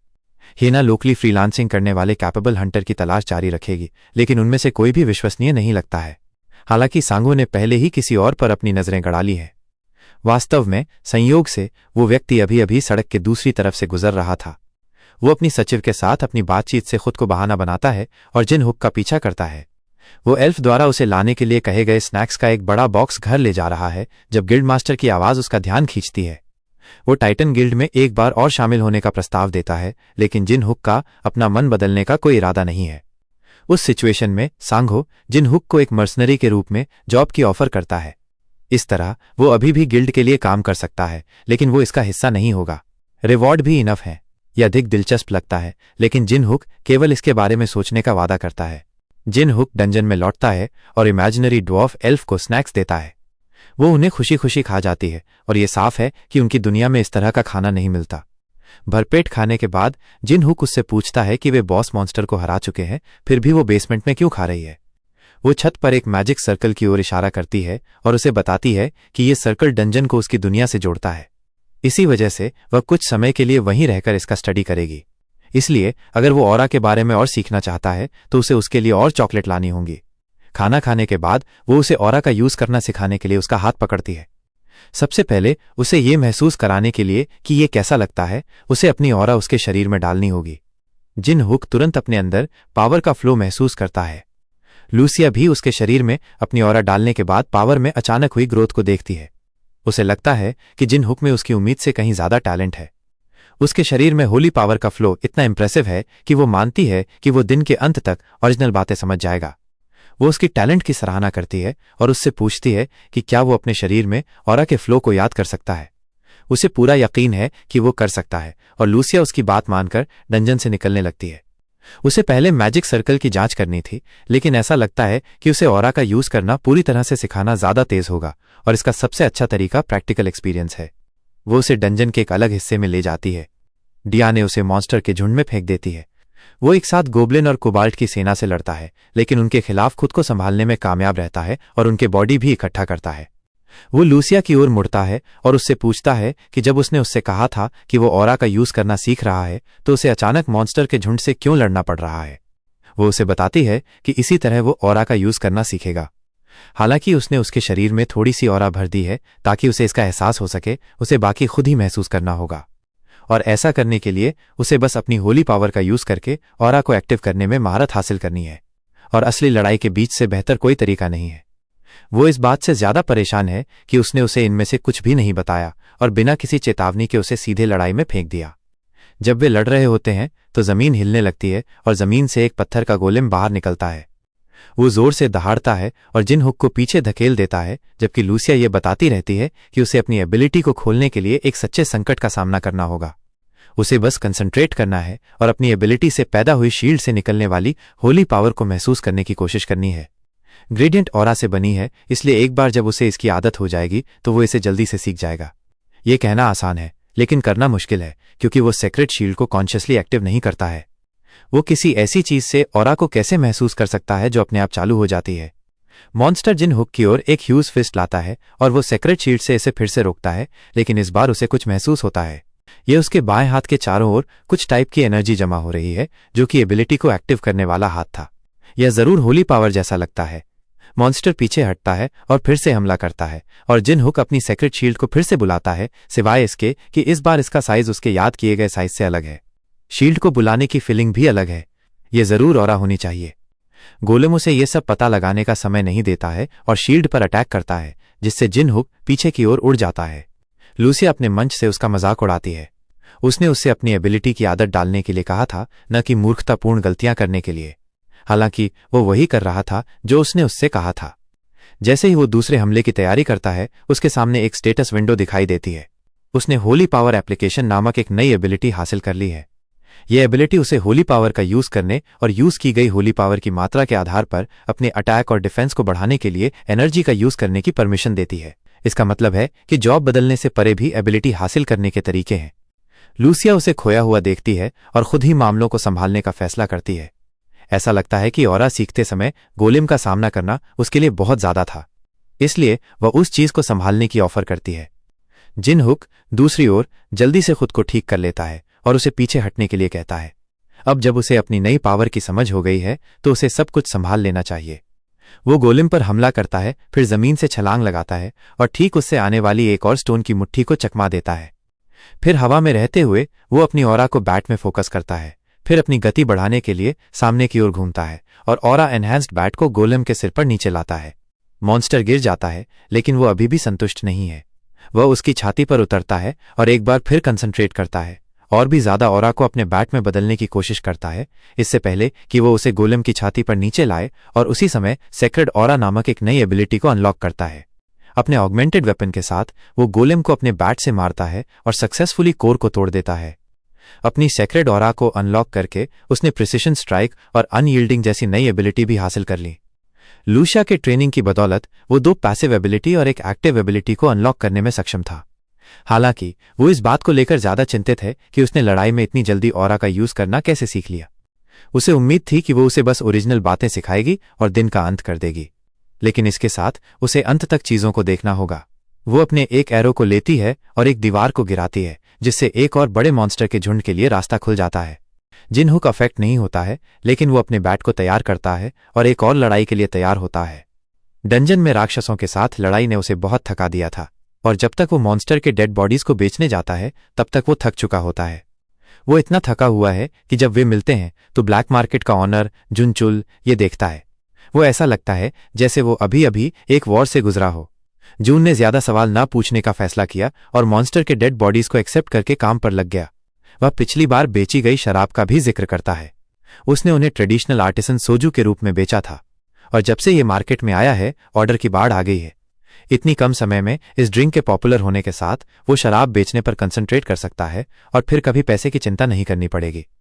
जीवन भर के लिए इनफ मनी और पहले से ही एक छोटा बिजनेस स्टैब्लिश होने के साथ जिन हुक आराम करने के लिए घर जाता है। लूसिया के साथ उसकी ट्रेनिंग ने उसे बहुत थका दिया है और बिस्तर पर लेटने के कुछ ही सेकंड बाद वो तुरंत बेहोश हो जाता है। कुछ ही देर बाद वह डिजास्टर अलर्ट की आवाज से जाग जाता है। एक जोरदार ऑटोमेटेड वॉइस सड़क पर सभी से बाहर निकलने और सेफ प्लेस पर जाने का आग्रह करती है। आज पहले से ही मॉन्स्टर अटैक का दिन है। ऐसा लगता है कि ये इस महीने जल्दी आ गया है। मॉन्स्टर इन्वेशन आमतौर पर बेतरतीब ढंग से होते हैं, लेकिन एक फिक्स्ड अटैक है जो 1 महीने की स्टिपुलेटेड पीरियड के बाद होता है। यह अटैक काफी आम है और आमतौर पर जिन हुक कुछ खुले पैसों के लिए कुछ लोअर लेवल के मॉन्स्टर को पकड़ने के लिए इस अवसर का यूज करता था। हालांकि इस बार वो परवाह करने के लिए बहुत थका हुआ है। बड़े गिल्ड वैसे भी उनका ख्याल रखेंगे, इसलिए उसे एक उंगली भी नहीं हिलानी चाहिए। कम से कम यही योजना थी जब तक कि उसके फोन पर एक सूचना नहीं आई जिसमें उसे इन्फॉर्म किया गया कि अटैक की अर्जेंसी के कारण मॉन्स्टर के लिए रिवॉर्ड 3 गुना हो जाएंगे। 3 गुना रिवॉर्ड के साथ जिन हुक अब अटैक को नजरअंदाज नहीं कर सकता। वो ये देखने के लिए सड़क पर निकलता है कि क्या वो कुछ को मार सकता है और कैश कमा सकता है। इस बीच सिक्योरिटी ऑफिसर लोगों को गाइड करते हैं और शहर से भाग रहे मॉन्स्टर के झुंड से टाइटन गिल्ड की लड़ाई के दौरान सड़कों को साफ करने की कोशिश करते हैं। मॉन्स्टर के नंबर्स के कारण सेफ्टी लाइन पहले ही टूट रही है और सैंगहो लड़ाई जारी रखने के लिए अपनी स्टैमिना से बाहर निकल रहा है। चाहे वो कितने भी मॉन्स्टर को मारे और भी ज्यादा आते रहते हैं। गिल्ड के मेंबर पहले ही अपनी लिमिट पर हैं और हालांकि ऐसा लगता है कि उनका पलड़ा भारी है, लेकिन चीजें बहुत प्रॉमिसिंग नहीं लग रही हैं। गिल्ड सेक्रेटरी सिक्योरिटी के पीछे से लड़ाई को चिंतित होकर देखती है। हालांकि ऐसा लगता है कि गिल्ड मास्टर की बदौलत सब कुछ ठीक चल रहा है। वो बता सकती है कि वे कमजोर पड़ रहे हैं। अगर उनके पास ज्वार को मोड़ने के लिए एक और पावरफुल हंटर होता। उसका मन उस आदमी की ओर भटकता है जिसे गिल्ड मास्टर ने कुछ समय पहले होनहार पाया था। वो अपना फोन लेती है और जिन हुक को बुलाती है। वो कुछ गोब्लिन से लड़ रहा होता है। जब वो उठाता है, वो उसे टाइटन गिल्ड के साथ लड़ने का मौका देती है और बदले में उसे भारी मुआवजा मिलेगा। वो जनरल कंपनसेशन का 5 गुना मांगता है और वो सुझाव देती है कि वे और अधिक चर्चा करने के लिए एक प्रीडेटर माइंड जगह पर मिले। जब वे मिलते हैं तो वो उसे 4 गुना मुआवजा देती है और वो अनिच्छा से सहमत हो जाता है। इसके साथ वो उसे एक इक्विपमेंट देती है जो उसके द्वारा मारे गए मॉन्स्टर के नंबर का ट्रैक रखेगा, ताकि वे ये ट्रैक रख सकें कि उसने गिल्ड के लिए कितना योगदान दिया। अगर वो लड़ाई में एवरेज से ज्यादा कंट्रीब्यूशन देता है तो उसे वो सब कुछ मिलेगा जो वो मांग रहा है। अब जब उसे अपनी एबिलिटी को दिखाने और उसके लिए उचित पेमेंट पाने का मौका मिला है तो वो हेल्प प्रोवाइड करने के लिए लड़ाई की ओर निकल पड़ता है। हीना अनिच्छा से उसे जाते हुए देखती है और सोचती है कि क्या वो उन उम्मीदों पर खरा उतरेगा जो सैन हो को उससे हैं। वो एक बार सिर्फ किस्मत से एनोएन को हराने में कामयाब रहा था, लेकिन उसकी एबिलिटी अभी भी अनसर्टेन है। वो बैटलफील्ड में आता है और तुरंत एक भयंकर ओगरे का पीछा करता है जो पूरी भीड़ को चौंका देता है। वो एक ही झटके में उसे मारने में कामयाब हो जाता है, जिससे बाकी सभी को लगता है कि उसे कम से कम एक ए रैंक हंटर होना चाहिए। ए रैंक करीब है, लेकिन जिन हुक का मानना है कि अपनी करंट एबिलिटी के साथ उसे ए रैंक से ज्यादा स्ट्रांग होना चाहिए। वो एक पल के लिए एक ऑरा पोशन पीने और रिचार्ज करने के लिए रुकता है। लूसिया के इंटेंसिव ट्रेनिंग की बदौलत वो लेवल 200 तक पहुंचने में कामयाब रहा है। आमतौर पर वो एक ओगरे का सामना नहीं कर पाता, लेकिन जब तक उसकी ऑरा खत्म नहीं होती उसे एक एस रैंक हंटर के साथ तालमेल बिठाने में सक्षम होना चाहिए। और अभी उसके पास 1500 से ज्यादा ऑरा पोशन है, जिसका मतलब है कि उसके चारों ओर के सभी मॉन्स्टर अभी सिर्फ पैसे कमाने वाले थे। कहीं और एंडोएन अपनी गिल्ड मेंबर के साथ मॉन्स्टर को मार रहा है। वो देखता है कि मॉन्स्टर के नंबर ड्रामेटिकली कम हो रही है और वो एक ग्रुप को देखने के लिए मुड़ता है जो किसी को आसानी से मॉन्स्टर को मारते हुए देख रहा है। वो खुद उन पर जांच करता है और एक ही व्यक्ति को देखता है जिससे वो अभी सबसे ज्यादा नफरत करता है। वो हैरान हंटर को ऑर्डर देता है और उन्हें सपने देखना बंद करने और मॉन्स्टर से लड़ने के लिए वापस जाने के लिए कहता है। ये आदमी यहाँ क्यों था और इसे किसने इनवाइट किया था? जिन हुक को देखकर ही उसे उनकी पिछली मुलाकात याद आ जाती है और कैसे उसका शर्मनाक पल पूरे न्यूज पर प्रसारित हुआ था। पिछली बार बहुत सारी किस्मत की वजह से ऐसा हुआ होगा। इस बार चूंकि वो अकेला है, उसे बाहर निकालने और उसे उसकी जगह पर रखने में कोई प्रॉब्लम नहीं होगी। इसे ध्यान में रखते हुए वो अपनी गंदी आदत को ठीक करने की उम्मीद में जिन हुक की ओर दौड़ता है कि वो सबसे खराब जगह पर गलत समय पर होता है। अनफॉर्चुनेटली उसके लिए सी रैंक हंटर उसे बहुत जल्दी देख लेता है और उसके हमले का मुकाबला करने में कामयाब हो जाता है, जिससे एंडोएन फिर से उड़ जाता है और बेहोश हो जाता है। वो इस रैंडम क्रेजी मैन का एंटरटेनमेंट करने के लिए बहुत बिजी है। इस बीच सैंगहो एक फियर्स माइनर को घूर रहा है। उसकी ऑरा लगभग खत्म हो चुकी है और वो स्टैमिना से बाहर है। मिनर अपने क्लब को हमला करने के लिए उठाता है, ठीक वैसे ही जैसे सैन हो पीछे हटने और अपनी स्टैमिना को फिर से हासिल करने के विचार का एंटरटेनमेंट करता है। लेकिन इससे पहले कि वो उसे मार सके, उसके पीछे से एक आवाज आती है और जिन हुक ऊपर से कूदता है, मिनोटॉर को सींग से पकड़ता है और उसे जमीन पर पटक देता है। एक सी रैंक हंटर के लिए एक ही वार में एक मिनोटॉर को मारना, ऐसा लगता है कि जिन हुक के बारे में उसका फैसला सही था। जैसे ही वो मॉन्स्टर को मारता है, सैंगहो मदद के लिए अपनी प्रशंसा दिखाने के लिए उसके पास आता है। जिन हुक उसे बताता है कि गिल्ड मास्टर सेक्रेटरी ने उसे बुलाया और उसकी मदद के बदले में भारी सैलरी का वादा किया, इसलिए उसे धन्यवाद देने की कोई जरूरत नहीं थी। सैंगहो फिर इस मौके का फायदा उठाकर उसे एक बार फिर से उनके गिल्ड में शामिल होने के लिए कहता है। अगर वो उनके साथ गिल्ड में शामिल हो जाता है तो इस तरह के अवसर आते रहेंगे। जिन हुक इस पर विचार करने के लिए एक पल लेता है, फिर उसे बताता है कि एक बार जब वे बचे हुए मॉन्स्टर को खत्म कर देते हैं तो वो इस बारे में सोचेगा। जब वे बात कर रहे होते हैं तो सैंगहो को हीना का फोन आता है। वह उसे आकाश की ओर देखने के लिए कहती है। बादल काले हो गए थे और मौसम बिजली के साथ भयंकर हो गया था। बादलों में कुछ बहुत बड़ा और भयानक छिपा हुआ था और ये दोस्ताना नहीं लग रहा था। ये हर चीज पर बिजली गिराता है, मॉन्स्टर और हंटर दोनों पर, और जब ये उड़ता है तो बिल्डिंग को नुकसान पहुंचाता है। ये आकाश में इतना ऊंचा है कि उनकी एबिलिटी उस तक नहीं पहुंच पाएंगी। इसका मतलब है कि इस पर हमला करने का कोई तरीका नहीं हो सकता है। सैंगहो सिचुएशन का असेसमेंट करने के लिए अपने गिल्ड में वापस जाने का सुझाव देता है और जिन हुक को उसके साथ शामिल होने के लिए इनवाइट करता है। वो अनिच्छा से सहमत होता है और वे एक साथ उसके ऑफिस में मिलते हैं। वहां से वे अलग अलग टेस्ट करते हैं और देखते हैं कि उन्होंने अब तक जो कुछ भी किया है वो उसे अफेक्ट करने या उसके हमलों से बचाव करने में सक्षम नहीं है। उसे रोकने के लिए उन्होंने अब तक जो कुछ भी किया है वो इनएक्टिव या डिस्ट्रॉय कर दिया गया है। उन्हें कुछ ऐसा खोजने की जरूरत है जिसमें भारी मात्रा में फायर पावर हो जो लंबी दूरी से भी चीजों को डिस्ट्रॉय कर सके। लूसिया तुरंत उसके दिमाग में आती है और उसे एहसास होता है कि उसे नीचे लाने का एक तरीका हो सकता है। जब जिन हुक लूसिया को लाने के लिए निकलता है तो टाइटन गिल्ड के एग्जीक्यूटिव एक साथ आकर इस बात पर चर्चा करते हैं कि सांगहो एक सी रैंकर को कितना पार्शियलिटी दे रहा है। गिल्ड के बाकी मेंबर जिन हुक पर भरोसा किए बिना मॉन्स्टर को नीचे लाने के दूसरे तरीकों के बारे में सोचने की कोशिश करते हैं, लेकिन इस मामले में कोई दूसरा विकल्प नहीं है। दूसरे सभी तरीकों का विफल होना तय है। तो एकमात्र विकल्प एक विचार वाले हंटर पर भरोसा करना है। वे एक और गिल्ड को बुला सकते हैं जिसका नाम गड़िया है, जो ए रैंक और हाई मैजिशियन से भरा एक बड़ा गिल्ड है। अनफॉर्चुनेटली उन लोगों को हताहतों की परवाह नहीं है और उन्हें बुलाने से डेफिनेटली कई मौतें होंगी। कमरे में मौजूद बाकी मेंबर ये महसूस करने के बाद चुप हो जाते हैं कि उनके पास वास्तव में इंतजार करने के अलावा कोई और विकल्प नहीं है। अपार्टमेंट में वापस जिन हुक लूसिया के साथ पोर्टल से बाहर आता है। वो मदद करने के लिए सहमत होने के लिए उसे थैंक्स कहता है और उसे अपनी दुनिया से जितना चाहे उतना मीठा इनाम के रूप में देने का वादा करता है। साथ में वे टाइटन गिल्ड हेडक्वार्टर के टॉप पर जाते हैं और जिन हुक उसे उस मॉन्स्टर को दिखाता है जो उनके शहर को टेरिफाइड कर रहा है। वो उससे पूछता है कि क्या वो इसे नीचे गिरा पाएगी और उसे यकीन है कि वो कर सकती है। वो चीज इतनी बड़ी है कि वो इसे अपनी आंखें बंद करके भी मार सकती है। मॉन्स्टर का लेवल 300 है, जो अब तक का सबसे हाई लेवल का मॉन्स्टर है। वो उसे आश्वस्त करती है कि वो इसे बाहर निकाल सकती है, लेकिन पहले उसे थोड़ी मदद की जरूरत होगी। बिल्डिंग की छत उसकी पावर को संभालने के लिए बहुत नाजुक है और अगर वो कई बिल्डिंग्स को डिस्ट्रॉय होते नहीं देखना चाहता है तो उसे इफेक्ट के अधिकांश हिस्से को एब्जॉर्बेट करने के लिए एक शील्ड तैयार करने की आवश्यकता है। चीजों को ठीक से एस्टैब्लिश करने के साथ जिन हुक गिल्ड लीडर को बुलाता है और एरिया को संभावित नुकसान के बारे में पूछता है। एक बार जब वे मॉन्स्टर को नीचे गिरा देते हैं तो बिल्डिंग को नुकसान इंडिस्पेंसिबल होगा। सांघो उसे उन सब के बारे में चिंता न करने और केवल मॉन्स्टर को नीचे लाने पर कॉन्सेंट्रेट करने के लिए कहता है। इसके साथ जिन हुक एक शील्ड तैयार करता है जबकि लूसिया क्रिएचर को नीचे गिराने के लिए 2 तीरों को चार्ज करती है।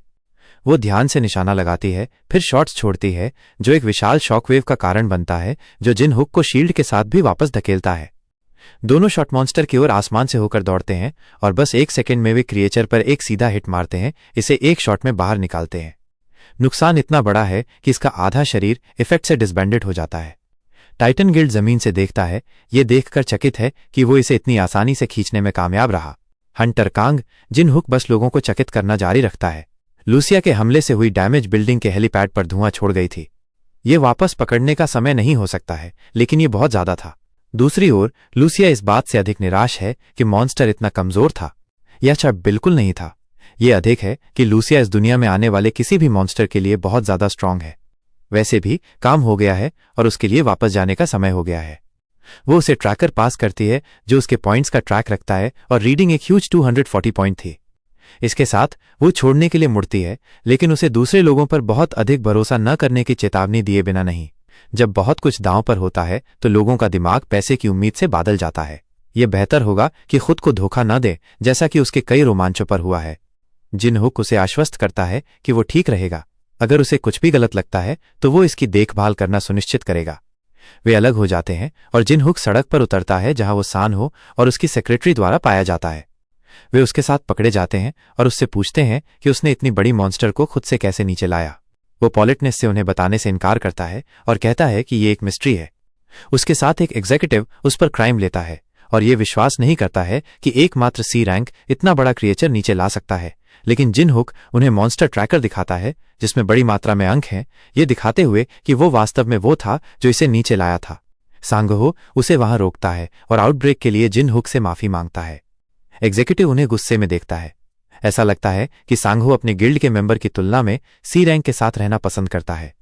उस मामले में एक बदलाव खोजने का समय है क्योंकि सांघो गिल्ड के फ्यूचर के रास्ते में खड़ा रहता है। वो अपना फोन निकालता है और एक अननोन नंबर पर कॉल करता है। अगले दिन तक पूरे शहर में अफवाह फैल गई थी कि जायंट मॉन्स्टर को एक ऑर्डिनरी कनेक्ट द्वारा नीचे लाया गया था। टाइटन गिल्ड के मेंबर इस पर विश्वास नहीं करते हैं, लेकिन इसे वेरीफाई करना इतना मुश्किल नहीं है। यह भी बात फैल गई थी कि गिल्ड मास्टर ने पर्सनली उसे टाइटन गिल्ड में एक सीधा एंटर की ऑफर की थी, लेकिन उसने इसे ठुकरा दिया। उसे सांघो से इस तरह के एक बड़े प्रस्ताव को ठुकराने के लिए अपने कौशल में वास्तव में कॉन्फिडेंट होना चाहिए। अफवाहें अल्टॉन गिल्ड के मेंबर तक भी पहुंचने में कामयाब रही थी, जिन्हें यह भी जानकारी मिली थी कि मॉन्स्टर इन्वेजन की इवेंट्स के बाद एंडी को हॉस्पिटल में भर्ती कराया गया था। वो अपने इंप्रेसिव स्किल के लिए जाना जाता था, लेकिन जानकारी से पता चलता है कि उसे अफवाह वाले सी रैंक हंटर द्वारा नीचे लाया गया था। अगर ये सच है तो अफवाहों में कुछ सच्चाई थी। अल्ट्रॉन गिल्ड स्काउट्स खुद जिन हुक से मिलने और जानकारी को सत्यापित करने का फैसला करते हैं। उसने एक छिपा हुआ क्लास अनलॉक किया होगा जो हंटर्स के लिए करना एक्सेप्शनली रेयर था। अगर ऐसा है तो उन्हें उसे दूसरे गिल्ड के लेने से पहले अपनी गिल्ड में भर्ती करना था या वे उसे खत्म कर देंगे। जिन हुक दूसरी ओर लड़ाई के बाद गहरी नींद में सोया था। उसने लड़ाई के दौरान अपनी सारी स्टेमिना का यूज किया था और जैसे ही उसे मौका मिला वो बाहर निकल गया। वो 2 दिनों की गहरी नींद के बाद उठा और महसूस किया कि ये उसकी स्टेमिना के ओवर से झटका था। वो अपने लिविंग रूम में बाहर निकलता है और पाता है कि लूसिया ने उन सभी स्नैक्स के साथ एक बड़ा गड़बड़ कर दिया था जो उसने उसे खरीदे थे। वो सिर्फ 2 दिनों में सब कुछ खाने में कामयाब रही थी। उसके पास कोई विकल्प नहीं था क्योंकि फ्रिज में कोई मील नहीं बचा था और उसके पास खाने के लिए केवल वे स्नैक्स उपलब्ध थे। वो डंजन में वापस नहीं जा सकी क्योंकि उसने उसके लिए पोर्टल नहीं खोला था। यह जिन हुक को कंफ्यूज करता है क्योंकि उसे इसे पहले कभी खोलने की आवश्यकता नहीं थी। वह जितना जानता है उतना हमेशा खुला रहता है। वो उसे दिखाने के लिए अपनी अटारी में जाता है कि पोर्टल उस समय भी खुला था। ये उसके लिए कोई मतलब नहीं था क्योंकि बस एक पल पहले वहां कुछ भी नहीं था।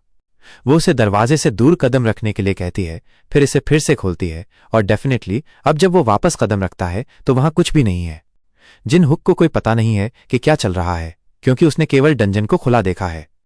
लूसिया का एक सिद्धांत है कि डंजन केवल उस पर रिस्पॉन्स करती है, जिसका अर्थ है कि वो जहां भी जाता है डंजन का फॉलो करता है। ऐसा लगता है कि डंजन सीधे उस पर छपा हुआ है, जिसका अर्थ है कि एक मौका था कि डंजन सीधे उसके सिर पर गिर सकती थी। सौभाग्य से यह एक फेल स्पेल था। वो उस बारे में न सोचने का फैसला करता है और इसके बजाय उन दोनों के लिए कुछ मील का ऑर्डर देता है। वो सोचती है कि मॉन्स्टर को हराने के बाद वो घर वापस कैसे आया। उसने इस पर एक रिकॉग्निशन सप्रेशन स्पेल रखा जिससे इसे ढूंढना इम्पॉसिबल हो गया होगा। जिन हुक उससे पूछता है कि वो अपने घर पर ऐसा कुछ क्यों रखेगी। वो बताती है कि जब वो सो रहा था तो कुछ अजीब लोग आते रहे। वे कुछ गिल्ड से थे जिनका नाम अल्ट्रॉन और गार्जियन था और वे इतने परेशान कर रहे थे कि उसने इसे ऐसा बना दिया कि वे कभी भी नहीं आ सकते थे। जिन हुक कंफ्यूज है कि वे बड़े गिल्ड उसे क्यों देख रहे होंगे, इसलिए वो ये पता लगाने के लिए अपना फोन निकालता है कि जब वो सो रहा था तो क्या हुआ था। पहली हेडलाइन वो देखता है कि तुरंत उसका ध्यान आकर्षित होता है। नए जायंट मॉन्स्टर को हराने की खबर इंटरनेट पर फैल गई थी। एक वीडियो भी चल रहा था जिसने क्लियरली उसे टाइटन गिल्ड के साथ लड़ते हुए दिखाया। ऐसा लगता है कि वो रातों रात फेमस हो गया। यह एक समस्या होने जा रही है। ऐसा लगता है कि वो बहुत लालची हो गया और लूसिया की पावर का फायदा उठाने से उसे एक सुर्खियों में डाल दिया था। हंटर इंडस्ट्री रीजनल है और जब भी वे एक स्ट्रांग कॉम्पिटिटर देखते हैं तो वे उन्हें जल्द से जल्द बाहर निकालने की कोशिश करते हैं। वह पास्ट पर ध्यान न देने का फैसला करता है। लूसिया के खाने के साथ वे ड्वार्फ को अपनी लूट लेने के लिए डंजन में वापस जाते हैं।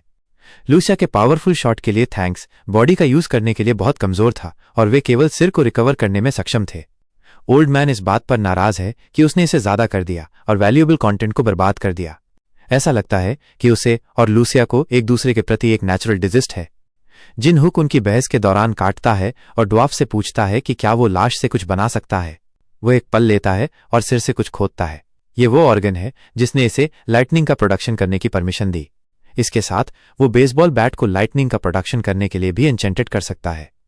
जिन हुक उससे पूछता है कि उसे कैसे पेमेंट किया जाना चाहिए, लेकिन वो सब चाहता है कि ड्वार्फ उसकी वर्कशॉप से बाहर निकल जाए। लूसिया गुस्से से हिलना शुरू कर देती है और जिन हुक को उसे और अधिक डेजर्ट के वादे के साथ शांत करना पड़ता है। उसे ड्वार्फ के सिर के माध्यम से सीधे एक छेद को शूट करने से मुश्किल से रोकने के बाद वो उसे वादा किए गए डेजर्ट को खरीदने के लिए शहर में वापस जाता है। अपने घर वापस जाते समय वो एक गली में कुछ महसूस करता है। ऐसा लगता है कि कोई उसे ट्रैक कर रहा है। वो एक दीवार के पीछे अपनी किराने का सामान छोड़ देता है और उसका पीछा करने वाले रेंगने वाले को बुलाता है। एक आवाज वापस जवाब देती है। ये देखकर आश्चर्य होता है कि जिन हुक ने उसे बिल्कुल भी देखा। अचानक एक शेप कहीं से भी रिवील होती है और एक स्वॉर्ड के झूले के साथ उस पर दौड़ती है। जिन हुक बस मुश्किल से अपने बाट के साथ हमले को ब्लॉक करता है। न्यूकमर इस बात पर आश्चर्यचकित है कि जिन हुक उसे भी देख सकता है। ये कन्फर्म करता है कि अफवाहें सच थीं। जिन हुक वास्तव में सिर्फ एक ऑर्डिनरी सी रैंक से अधिक है। जिन हुक उसे वापस धकेलता है, फिर अपने बैट से एक और हमले के साथ उस पर कूदता है। चूंकि वो ये रिवील नहीं करना चाहता है कि वो कौन है, तो उसे बस पीटा जाना होगा जब तक कि उसे बात करने का मन न हो। चूंकि हमलावर सिर पर नहीं लड़ सकता है, इसलिए वो खुद को फिर से इनविजिबल करने के लिए एक स्किल का यूज करता है। स्ट्रैटेजी बदलने का फैसला करते हुए जिन हुक को बस अपनी अपीयरेंस महसूस हो सकती है, लेकिन वो उसे नहीं देख सकता है। उसके पास जो थोड़ी सी भावना है वो बस ये बताने के लिए इनफ है कि वो कब हमला करने वाला है। वो उन मोस्ट अटैक को चकमा देने और ब्लॉक करता है जो उस पर फेंके जाते हैं, लेकिन इस दर पर चीजें उसके लिए बहुत लंबे समय तक अच्छी तरह से नहीं चलेंगी। अगर उसके पास उसका नॉर्मल बैट होता तो वो उसे और अधिक आसानी से ट्रैक कर सकता था, लेकिन ओल्ड ड्वार्फ इस पर काम कर रहा है, जिसका मतलब है कि उसे इसके बजाय एक रेगुलर एल्यूमिनियम बैट पर स्विच करना पड़ा। वो यहां बहुत लंबे समय तक नहीं रह सकता है। लड़ने के किसी अदर मीन्स के बिना जिन हुक इसके लिए एक दौड़ लगाता है, लेकिन इससे पहले कि हुड वाला हमलावर अपनी शर्ट पर एक ट्रैकिंग डिवाइस अटैच न करे। जिन हुक छिपने के लिए एक भीड़ भरे एरिया में अपना रास्ता बनाता है, लेकिन हमलावर का ट्रैकिंग डिवाइस उसे जहां भी जाता है वहां निगरानी जारी रखने की परमिशन देता है। निशान एक डिपार्टमेंट स्टोर में एक बाथरूम की ओर जाता है और वो इसका फॉलो करता है। इस बीच खुद को कैमोफ्लेज करता है। वो उस स्टॉल के सामने रुक जाता है जिस पर ट्रैकर ने उसका लीडरशिप किया था और उसे खोल देता है। हमला करने के लिए तैयार है, सिवाय इसके कि वहां दीवार से चिपके हुए ट्रैकर के अलावा कुछ भी नहीं है। यह एक जाल था। उसने उस समय बहुत देर से महसूस किया, क्योंकि गिन्यूंग अपने बैट के साथ उसके पीछे दौड़ता है। इस लिमिटेड स्पेस में गायब होना उसे नहीं बचाएगा। वो मुश्किल से हमले से बचता है और जिन हुक के चेहरे पर एक चाकू स्विंग के साथ जवाबी कार्रवाई करता है, जिसे आसानी से चकमा दिया जाता है और हंटर हमलावर के हाथ को पकड़ लेता है इससे पहले कि उसे जमीन में मार दिया जाए। भागने के लिए और हवा को उससे बाहर नहीं निकाला गया। जिन हुक अपने बैट को उठाता है और एक आखिरी बार स्विंग करने की तैयारी करता है और अपने सिर को तोड़ने की तैयारी करता है, अगर वो स्पिल को नहीं बताता है कि उसे इस पीछा पर किसने भेजा था। इस बीच बाहर एक लड़का टॉयलेट का यूज करना चाहता है। वहां एंटर को मना करने वाला एक सिग्नल है, लेकिन वो अब इसे रोक नहीं सकता है। उसके पिता अनिच्छा से उसे दौड़ने देते हैं जैसे ही किलर कॉन्फ्रेंस करने वाला होता है। यही वो सब अवसर है जिसकी उसे जरूरत है। किलर एक फायरबॉल को चार्ज करता है और इसे सीधे जिन हुक और बच्चे को भेजता है, जिससे उसे एक शील्ड लगाने और उन दोनों को बचाने के लिए मजबूर किया जाता है। किलर भागने के लिए धुएं का यूज करता है, जबकि वो अभी भी कर सकता है। हायर अप ने उसे केवल उससे कुछ जानकारी प्राप्त करने के लिए कहा था। उसे उम्मीद नहीं थी कि चीजें इतनी परेशानी होंगी। जैसे ही वो भागने की कोशिश करता है, एक वस्तु सीधे उसकी छाती के माध्यम से छुरा घोंपती है, जिससे वो तुरंत मर जाता है। जिन हुक उसके पीछे खड़ा है, अपनी सांस पकड़ने की कोशिश कर रहा है। ऐसा लगता है कि उसने बहुत ज्यादा फोर्स का यूज किया और गलती से उसे मार डाला। जैसा कि वो सिचुएशन को याद कर रहा है, उसके सामने एक स्टेटस विंडो पॉपअप होती है। ये मर्डर को एक्सेप्ट करता है, लेकिन इसे सेल्फ डिफेंस के रूप में लेबल करता है। इस वजह से विलन का सिम्टम नहीं दिया जाएगा और इसके बजाय एक हिडन जॉब चेंज अवेलेबल हो गया है। मिस्टीरियस क्रिमिनल के साथ गंदे टॉयलेट की लड़ाई के बाद कांग जिन हुक ने खुद को क्राइम सीन के बाहर पोस्ट किया। फिर भी जो कुछ हुआ उससे हिल रहा था। जहां तक वो जानता था, जब एक हंटर किसी व्यक्ति को मारता है तो उन्हें विलेन का इन्फेमस टाइटल प्राप्त करना चाहिए। इसके अलावा उसके जैसे पास्टर एक पनिशमेंट से विक्टिम होंगे जिसमें उनके स्किल को सील कर दिया जाता है। उसने वास्तव में सोचा था कि ये उसके लिए खत्म हो गया था। अपने पास्टर की जॉब के बिना उसकी वॉर पावर काफी कम हो जाएगी। लेकिन उस कमीने को मारने से सरप्राइजिंगली एक क्लास चेंज हुआ। 2 डिटेक्टिव उस हिलते हुए युवक के पास पहुंचे ताकि वो बाथरूम में क्या हुआ इसके बारे में अपना बयान दे सके। हंटर अफेयर के डिवीजन से हेड डिटेक्टिव जो क्योंग यान ने अपना बैज दिखाया और सेंसिटिव मामले पर जिन हुक के कोलैबोरेशन के लिए पॉलिटनेस से पूछा।